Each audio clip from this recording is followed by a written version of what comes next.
What is up, guys? Here we are testing out GTA 5 Enhanced Edition on the SteamDeck LCD, and happy birthday for GTA 5. It's turning exactly on this day 12 years old. Insane that this much amount of time has passed and we still don't have GTA 6. Hopefully sooner or later, we never know. By the way, we are gonna run this testing video on 60Hz SteamDeck LCD and running it on 9 watts, and let's see how the game runs and performs. So here we are in the game at this high spot with Trevor, and I don't know what settings we have. Let's show you the settings. Graphics. So here we are running it on borderless and 60Hz 800p SteamDeck resolution, and we have actually enabled VSync on half, so we're gonna have to change a couple of stuff. And we now have frame gen. They added this, I think, like a week ago or something, like 2 weeks ago, and so not that long time ago, maybe a month ago, even. I'm gonna try it first off without FSR frame gen, and then we will see how the game performs. I'm having like pretty much everything on normal, so I guess it shouldn't be that demanding. Sharpness is on the highest. We are using TAA for the anti-aliasing. Almost everything is on normal. Reflection quality on high, shadow normal, so it's like relatively like low settings. And yeah, like these are the settings that we're running with. So let's apply and see how it performs this way. As far as I can tell, we have now a relatively solid, not always solid 60, but relatively great frames considering how demanding GTA is still, like, on a lot of PCs. But actually, since this is the enhanced edition that released like this year on the PC, like in February or March, I think it was in March, this is significantly more optimized, unlike the other version, the 2015 one. So this shouldn't be that demanding. And there are also like way more options to like make the game like run actually like smoother, and actually it looks better in some scenarios.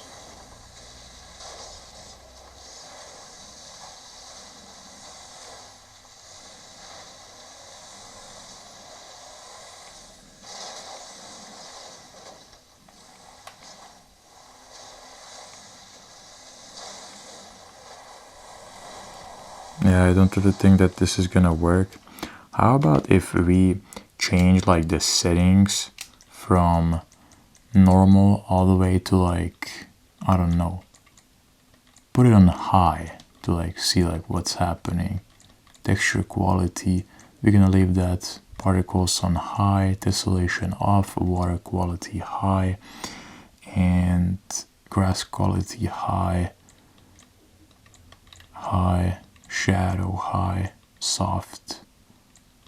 Put mostly everything on high, and I'm gonna apply these settings, and I will have to like restart the game, so see you then. So here we have restarted the game now, and I'm running with pretty much high settings, as you can see here. High settings, besides like the draw distance is like not on the highest on all three of these, but other than that, like as you can see, everything is relatively high. And we also have no ray tracing turned on, so because that's kind of like demanding, and I'm like wondering how much frames we are able to like achieve this way without like having frame gen turned on, like FSR 3. Do I have the same settings? Because right now I feel like I have roughly the same FPS. I'm just taking a look once again. High settings, tessellation turned off, you know, just quite a bit of like demanding stuff is just turned off, but otherwise everything else on high. And I'm almost achieving the same frames as before, and we were running on normal, so I guess like this is good. It is like significantly more optimized than the older GTA 5 version that released in 2015. I want to do some action and like see how much our frames could like drop potentially.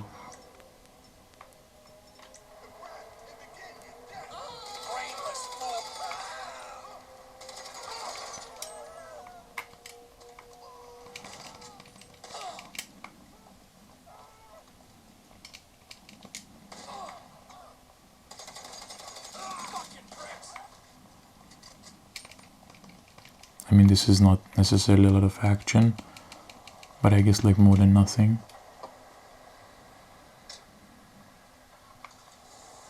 We could potentially actually switch to Franklin and see how fast that goes, because they actually have like improved all of these things.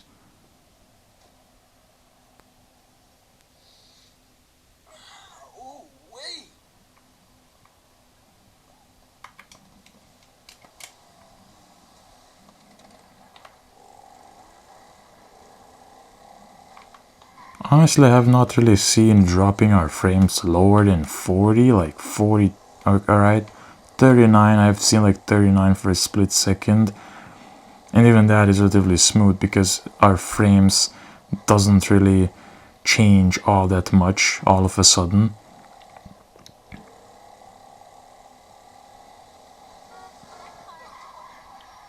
But like, what happens if we turn on FSR 3 frame gen? Will that actually help us in any way? Frame gen, FSR 3, back, let's see. I don't know like what's happening, but our frames didn't really got like better at all, like I really can't say.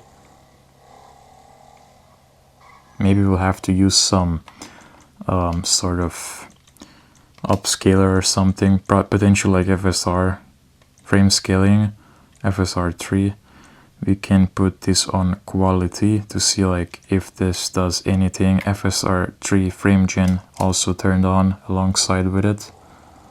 I mean, this is a hard call. Like, I honestly don't think our frames have improved that much. Like, it's roughly the same. It potentially like only depends on where you are driving, or like where you are at the moment, or like how intensive some stuff are or some stuff is.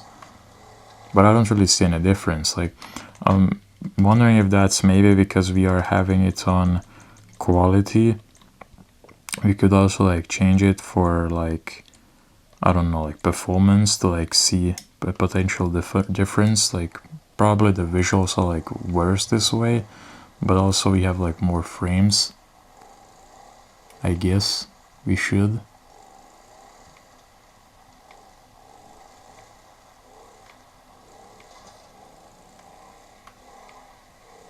Can also like switch to Michael.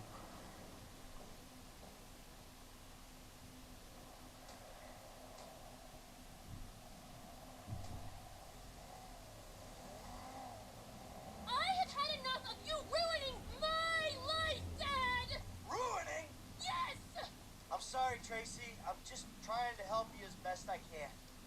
Yeah, so this whole recession thing wasn't bullshit.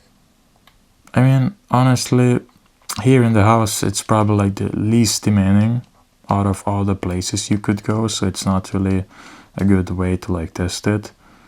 But as far as frames goes, like, I really can't say that it's like better with FSR 3 upscaler.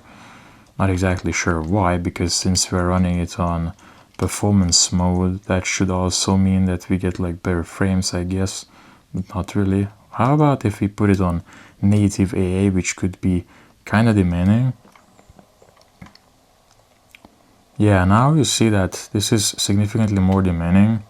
I can already like feel it, like, you know, the stutters, like whenever I would like drive. So I really can't recommend this.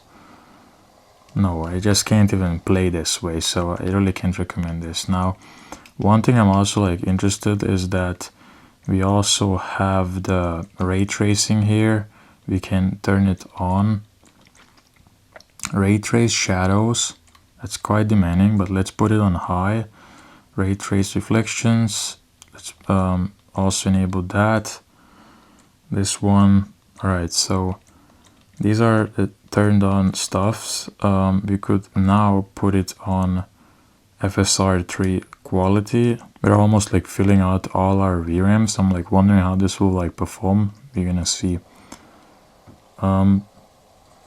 Roughly the same or even worse, but it looks like visually like better than native AA. Like, but I also see some ghosting maybe. I'm totally like, could be like wrong, but I can't recommend to play this. I'm not even gonna play it that way. Like, obviously it looks great on the PC, or if you have like, you know, maybe like an MSI Claw or something else, it could potentially like handle these stuff like better. But on the Steam Deck, either be it like LCD or OLED, I really can't recommend to play this way, so we are not gonna do that.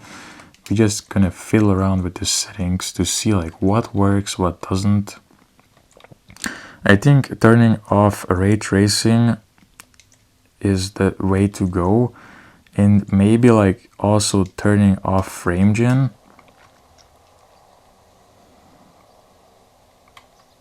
And potentially for better battery life, locking our frames to like 45. We're gonna see if that actually does anything.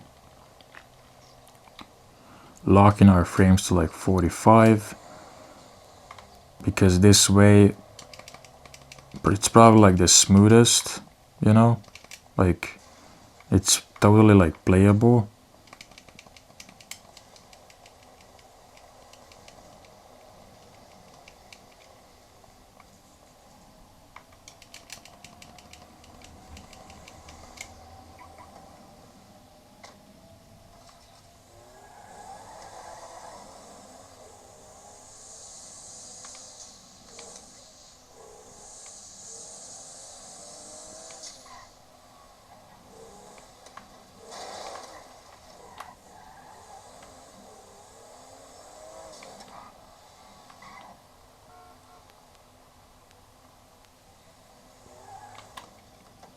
This is one of the most greatest spots in GTA.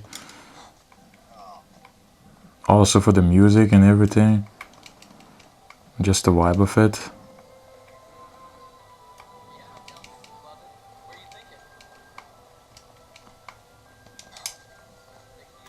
Now the sad thing is that I'm not really sure if I can like get up there.